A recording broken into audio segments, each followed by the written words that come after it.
So ayan guys, meron na naman tayong pasyente. Ang pangalan nitong bandit lock nito ay, ang pangalan niya, ito, A Bravo. A Bravo, ang model niya ay 824 electronic time recorder.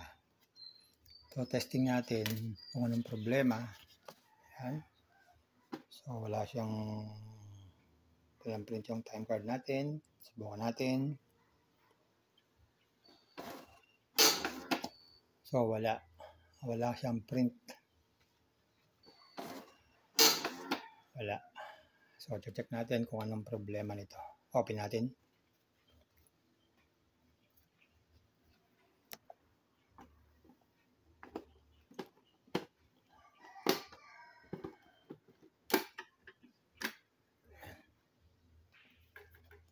So meron naman siyang ribbon. Ayan, may ribbon naman siya. Kaya lang, ayan, ito yung ribbon niya. Kaya lang walang print. No? Kaya walang print. So check natin, baka naman luma na yung ribbon.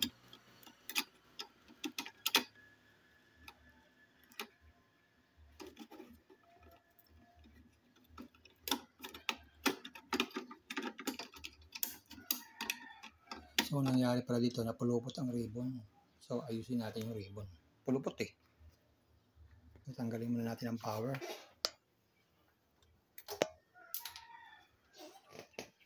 Open natin.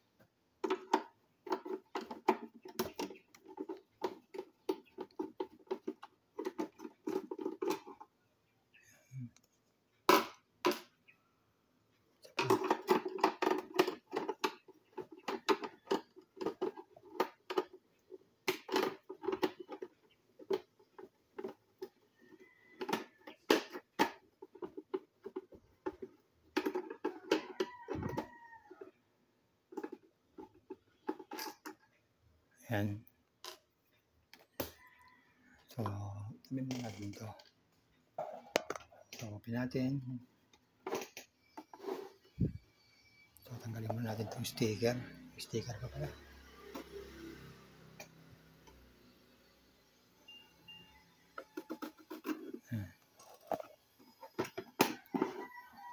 So, buksan natin.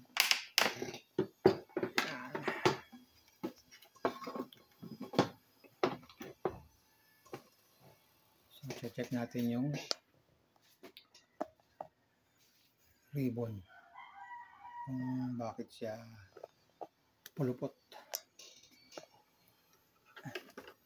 Kinain yung ribbon eh.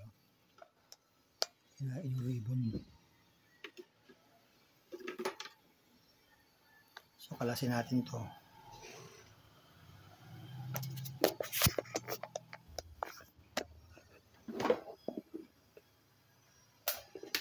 Ayan.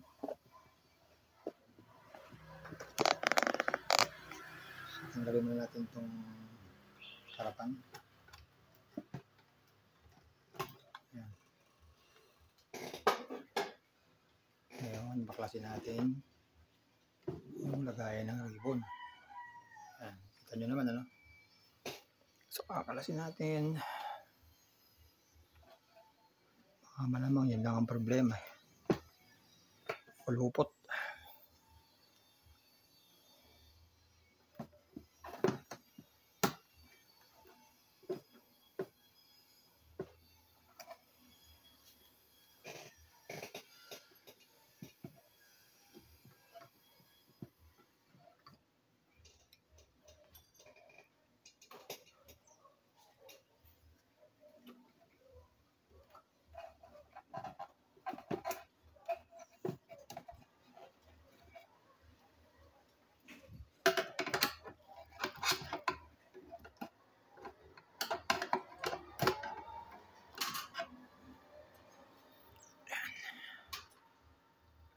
Natin.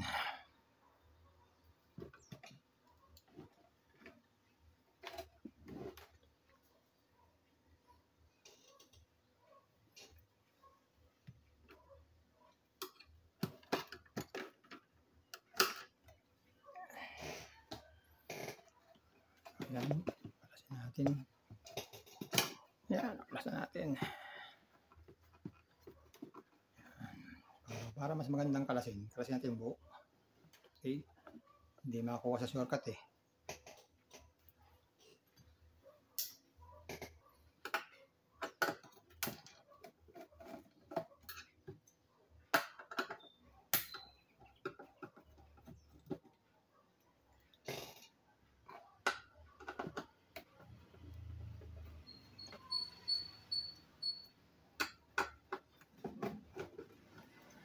Yan. Okay, kalasin natin.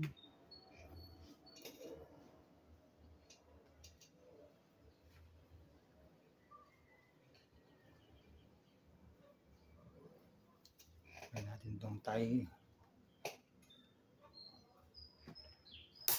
Yan. Tapos, ito, angat natin ito para medyo lumuwag. Yan. Tapos, angat natin ito. Yan. Yan. Yan. Tanggal natin ito. Yan. Ito ba guys? Malit lang ating working space eh. Yan. Yun, natanggalan natin yung ribbon. Yan. So, ito yung pulupot na ribbon. Ayusin lang natin. Tingnan dito. Tingnan natin kung umiikot pa yung ribbon. Ayos pa naman. Umiikot pa naman yung ribbon niya. So, okay yung ribbon. Hindi na siya natatrap. Check natin bakit pumulupot. So, kalasin natin ito. May diferensya siya. So, punta sa gilid.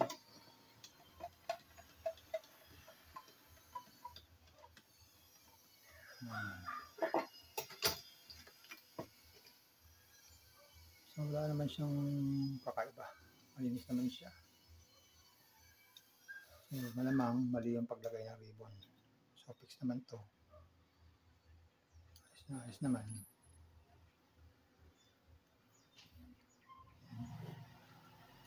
Dikit naman siya. So, intact siya. Okay. So, balik natin. Malamang yung naglagay lang ng ribbon eh. Hindi maayos.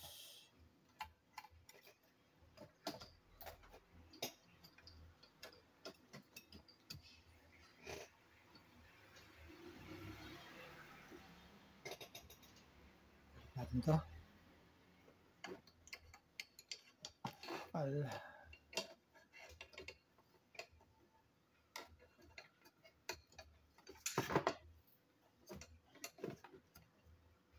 Tapos adjust ng konti. Yan. Para masentro natin. Yun. Sa butas.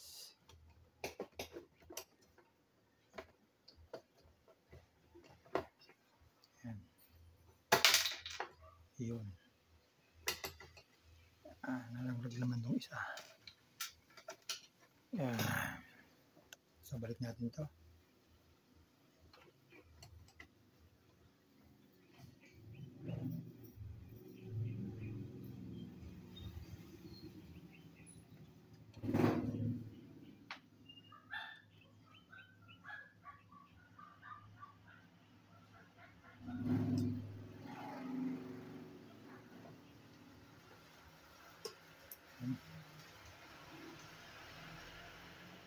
Hit natin.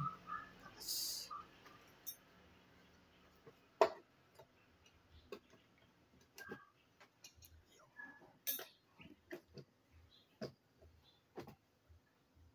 Ito natin ang long nose.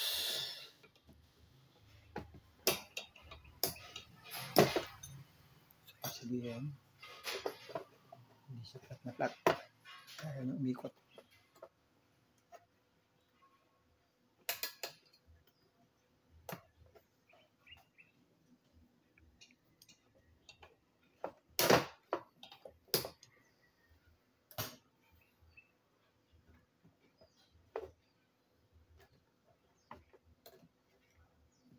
Yan.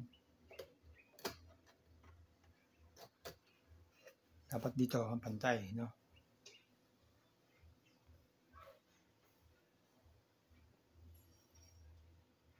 Yan. So, balik natin.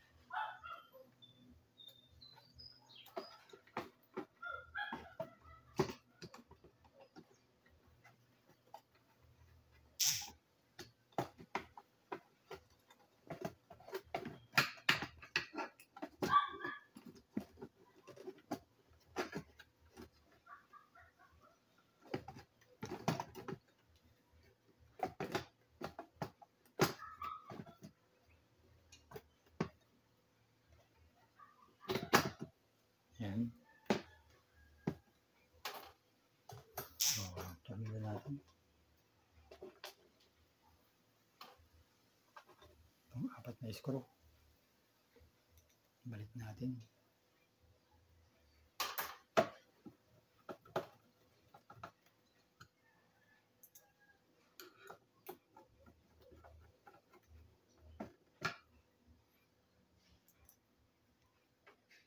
Dito.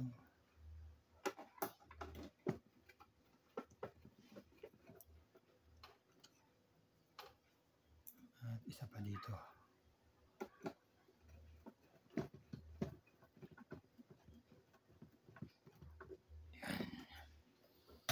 Yan, balik natin itong kanyang ribbon wire. Yan, itong connector, dalawa. Bago yan, lagyan natin itong ribbon.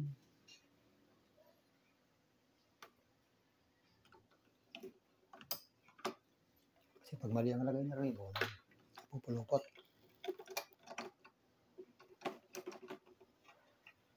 Dapat ayos na ayos ang paglagay ng ribbon. Yan, pag mali, yan, hindi magkasya, usog na natin ng konti. Dapat ang ribbon ay nasa maayos na pwesto. Yan. Okay, balik natin ang ribbon. Balik natin itong connector. Yan. Tapos itong isa. Yan. Sara natin.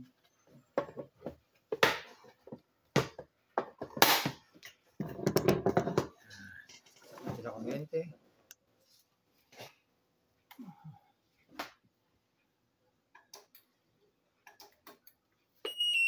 Yan.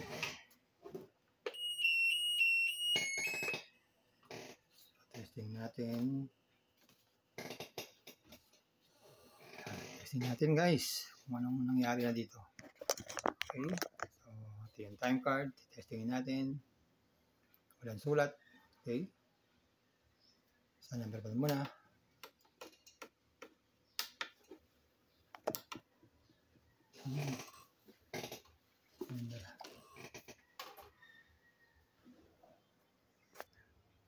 Yan, testing na natin. Dahil sa number 1. So, walang sulat yan guys. Check natin.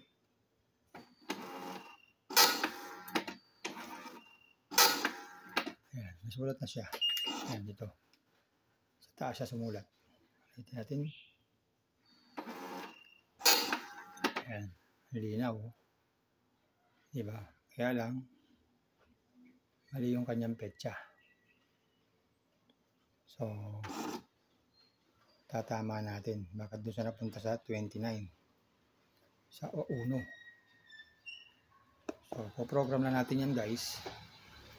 Para malaman natin. So, madali lang mag-program nito eh. So, check natin yung mga data niya. So, ito pala yung kakaiba. So, program natin.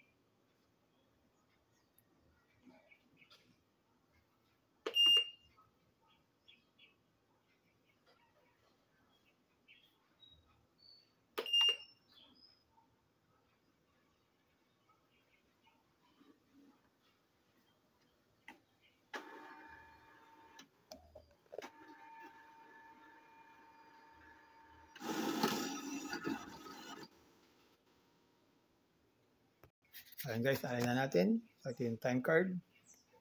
Mapapunch tayo. Ayan.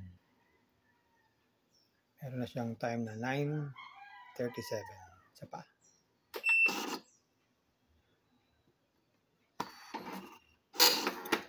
Ayan. Okay. Isa pa.